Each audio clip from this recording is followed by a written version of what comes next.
வணக்கம். இது லங்கா பயரின் இரவு நேர பிரதான செய்திகள். வாசிப்பவர் கணேசராஜா மயூரன். செய்தியாசிரியர் சதாசிவம். விரிவான செய்திகளுக்கு முன்னர் முதலில் தலைப்புச் செய்திகள். தமிழரசு கட்சியின் தீர்மானங்களை விமர்சித்தால் நடவடிக்கை. கட்சி உறுப்பினர்களுக்கு சுமந்திரன் விடுத்துள்ள அறிவிப்பு. அரசாங்கத்தின் அடக்குமுறைகளுக்கு அஞ்சப் போவதில்லை. நாமல் ராஜபக்ஷ விடுத்துள்ள அதிரடி அறிவிப்பு. கிளிநொச்சியில் அதிகாலையில் நடந்த பரபரப்பு சம்பவம். போலீசார் நடத்திய துப்பாக்கி பிரயோகம். நடந்தது என்ன? மட்டக்களப்பில் அதிகாலையில் இடம்பெற்ற அசம்பாவிதம். அச்சத்தில் உறைந்து போயுள்ள மக்கள். கணவன் அரங்கேற்றிய கொடூரம். மனைவிக்கு நேர்ந்த துயரம். குடும்ப தகராறினால் ஏற்பட்ட விபரீதம். கற்பிக்க வந்த இடத்தில் தனது கைவரிசையை காட்டிய ஆசிரியர். ஆசிரியரினால் பாதிக்கப்பட்ட மாணவர்களின் குடும்பம். நடந்தது என்ன? வீடொன்றில் 9 லட்சம் ரூபாய் நகையினை கொள்ளையிட்ட நபர் பொறி வைத்து பிடித்த போலீசார் வசமாக சிக்கிக் கொண்டது எப்படி?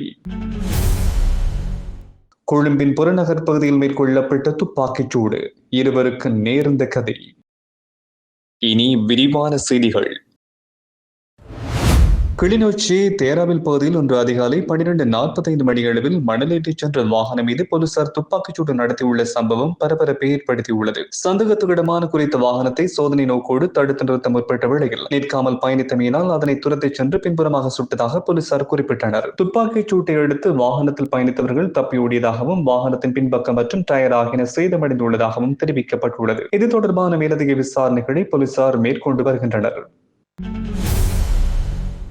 மட்டக்களப்பில் உள்ள வாழைச்சேனை நகரிலும் கிராமத்துக்குள்ளும் 2 காட்டு யானைகள் இன்று அதிகாலை 6 மணி அளவில் ஊடுருவி பெண் ஒருவரை தாக்கியதில் குறித்த பெண் உயிரிழந்துள்ளார். சம்பவத்தில் வாழைச்சேனை நகரில் காட்டு யானை ஊடுருவிய வேளையில் இடியப்பம் விற்றுக் கொண்டிருந்த 68 வயதினையுடைய பெண் ஒருவரை யானையின் தாக்குதலுக்கு இலக்காகி பலியாகியுள்ளார். இதேவேளை கிராமத்துக்குள் நுழைந்த 2 காட்டு யானைகள் மேற்கொண்ட தாக்குதலில் மொத்தமாக 3 பேர் படுகாயமடைந்துள்ளதாக தெரிவிக்கப்பட்டுள்ளது. படுகாயமடைந்தவர்களில் ஒருவர் மேலதிக சிகிச்சைகளுக்காக மட்டக்களப்பு போதனா வைத்தியசாலைக்கு மாற்றப்பட்டுள்ளார். இந்த நிலையில் வனவிலங்கு பாதுகாப்பு அதிகாரிகள் மற்றும் போலீசார் ஆகியோர் இணைந்து குறித்த காட்டு யானைகளை காட்டுக்குள் விரட்டு நடவடிக்கைகளில் ஈடுபட்டனர். காட்டு யானைகள் நகர்ப்பகுதிக்குள் பிரவேசித்துள்ளமையானது மக்கள் மத்தியில் அச்சநிலையை ஏற்படுத்தியுள்ளது. ஹேட்டன் வீடொன்றில் சுமார் 9 லட்சம் ரூபாய்க்கும் அதிக பெறுமதியை கொண்டு தங்க நகையினை கொள்ளையிட்டுச் சென்ற நபர் ஒருவர் ஹேட்டன் போலீசாரால் கைது செய்யப்பட்டுள்ளதாக தெரிவிக்கப்பட்டுள்ளது. ஹேட்டன் போலீஸ் நிலைய பிரதம போலீஸ் பரிசோதனைக்கு கிடைக்கப்பெற்ற ரகசிய தகவலை அடுத்து சுற்றிப்பழப்பு நடவடிக்கைகளை மேற்கொண்ட போலீசார் குறித்த சந்தேக நபரை கைது செய்துள்ளனர். இதன்பொழுது அவரால் களவாடப்பட்ட 9,62,500 ரூபாய் பெறுமதியான தங்க நகை மீட்கப்பட்டுள்ளதாக தெரிவிக்கப்பட்டுள்ளது. சந்தேக நபர் ஹேட்டன் பகுதியைச் சேர்ந்தவர் என்றும் அடையாளம் காணப்பட்டுள்ளார். சந்தேக நபர் ஹேட்டன் நீதிமன்றத்தில் முன்னிலைப்படுத்தப்பட்டதை அடுத்து அவர் திருடியதாக தனது குற்றத்தை ஒப்புக்கொண்டமையினால் 1 லட்சம் ரூபாய் சரீரப்பணியில் செல்ல நீதிமான் உத்தரவிட்டதாக போலீசார் குறிப்பிட்டனர். மேலும் சம்பவம் தொடர்பான மேலதிக விசாரணைகளை ஹேட்டன் போலீசார் மேற்கொண்டு வருகின்றனர். களுத்துறை மாணவர்களுக்கு மேலதிக வகுப்பு நடத்துவதற்காக வந்து 2 பெண்களிடம் 59 லட்சம் ரூபாய் பெறுமதியான தங்க நகைகளை மோசடி செய்த ஆசிரியர் ஒருவர் கைது செய்யப்பட்டுள்ளார். தனியார் வகுப்புகளுக்காக வீடுகளுக்கு சென்று அங்கிருந்த பெண்களை ஏமாற்றி நகைகளை பெற்றுக் கொண்டு மீண்டும் ஒப்படைக்காத மோசடி செய்த 31 வயதினுடைய ஆசிரியர் ஒருவரை இவ்வாறு காவல்துறையால் கைது செய்யப்பட்டுள்ளார். கைது செய்யப்பட்ட சந்த நபர் அலுத்கம பகுதியைச் சேர்ந்தவர் என்று அடையாளம் காணப்பட்டுள்ளார். இவர் வீடுகளுக்கு சென்று மாணவர்களுக்கு கற்பிக்கும் வேளையில் தனக்கு அவசர பணத்தேவை இருப்பதாக கூறி பெண்களிடம் நகைகளை பெற்றுள்ளார். அலுத்கம பகுதியைச் சேர்ந்த 36 வயதினுடைய பெண் ஒருவர் தனது சகோதரனின் பிள்ளைக்கு கற்பிக்க வந்த இந்த ஆசிரியரிடம் கடந்த 2025 ஆண்டு மார்ச் மாதம் 41 லட்சம் ரூபாய் பெறுமதியான 12.5 பவுண்ட் தங்க நகைகளை வழங்கியுள்ளார். ஒரு மாதத்தில் திருப்பி தருவதாக கூறி வாங்கிய நகைகளை அவர் மீண்டும் ஒப்படைக்கவில்லை என்று குறிப்பிடப்படுகின்றது. மேலும் அதே பகுதியைச் சேர்ந்த 38 வயதினுடைய இன்னும் ஒரு பெண் தனது சகோதரனின் பிள்ளைக்காக கற்பிக்க வந்த இவரிடம் 2024 ஆண்டு நவம்பர் மாதம் அன்று 19 லட்சம் ரூபாய் பெறுமதியான 6.5 பவுண்ட் நகைகளை வழங்கியுள்ளார். அவருக்கும் குறித்த நகைகள் மீண்டும் கிடைக்கவில்லை. பாதிக்கப்பட்ட 2 பெண்கள் வழங்கிய முறைப்பாடுகளுக்கு அமைய களுத்துறை விசேட குற்றப்புலனாய்வு பிரிவினர் விசாரணைகளை மேற்கொண்டு சந்தேக நபரை கைது செய்துள்ளனர். கைது செய்யப்பட்ட சந்தேக நபர் இன்று களுத்துறை நீதிமன்றத்தில் முன்னிலைப்படுத்தப்பட்டதாகவும் தெரிவிக்கப்பட்டுள்ளது. கொழும்பு அக்குரைகுட பகுதியில் துப்பாக்கிச்சூட்டு சம்பவம் ஒன்று இடம்பெற்றுள்ளது. இதில் காரில் பயணித்துக் கொண்டிருந்த இருவர் உயிரிழந்துள்ளதாக போலீசார் குறிப்பிட்டனர். துப்பாக்கிச்சூட்டுக்கு இலக்காகிய குறித்த இருவரும் சம்பவ இடத்திலேயே பலியாகியுள்ளதோடு துப்பாக்கிச்சூட்டை நடத்தியவர்கள் தப்பியோடி உள்ளதாகவும் தெரிவிக்கப்பட்டுள்ளது. சம்பவம் தொடர்பில் போலீசார் மேலதிக விசாரணைகளை மேற்கொண்டு வருகின்றனர்.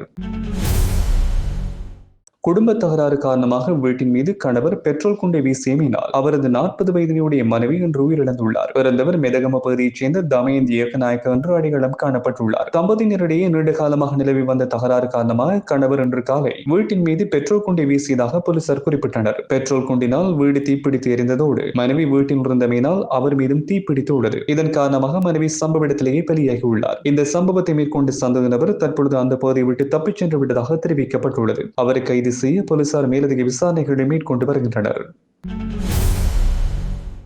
இலங்கை தமிழரசு கட்சியின் முடிவுகள் மற்றும் தீர்மானங்களை பகிரங்க வெளியில் விமர்சிக்கின்ற கட்சியின் உறுப்பினர்களுக்கு எதிராக கடுமையான நடவடிக்கைகள் எடுக்கப்பட்டிருக்கின்றன. ஆகவே அத்தகைய நடவடிக்கைகளில் ஈடுபடுவதை கட்சி உறுப்பினர்களும் பிரமுகர்களும் தவிர்த்துக் கொள்ள வேண்டும் என்று இலங்கை தமிழரசு கட்சியின் பொதுச் செயலாளரும் ஜனாதிபதி சட்டத்தரணியுமான M.A. சுமந்திரன் கட்சி உறுப்பினர்களுக்கு அறிவுறுத்தியுள்ளார். கட்சியின் தீர்மானங்களை விமர்சிக்கின்றவர்களுக்கு எதிராக கடுமையான நடவடிக்கைகள் ஏற்கனவே எடுக்கப்பட்டிருக்கின்றன என்பதை கட்சி உறுப்பினர்களுக்கு தமிழரசு கட்சியின் பிரதேச சபைகளின் தவிசாளர்கள் தெரியப்படுத்த வேண்டும் என்றும் அவர் கோரிக்கை விடுத்துள்ளார்.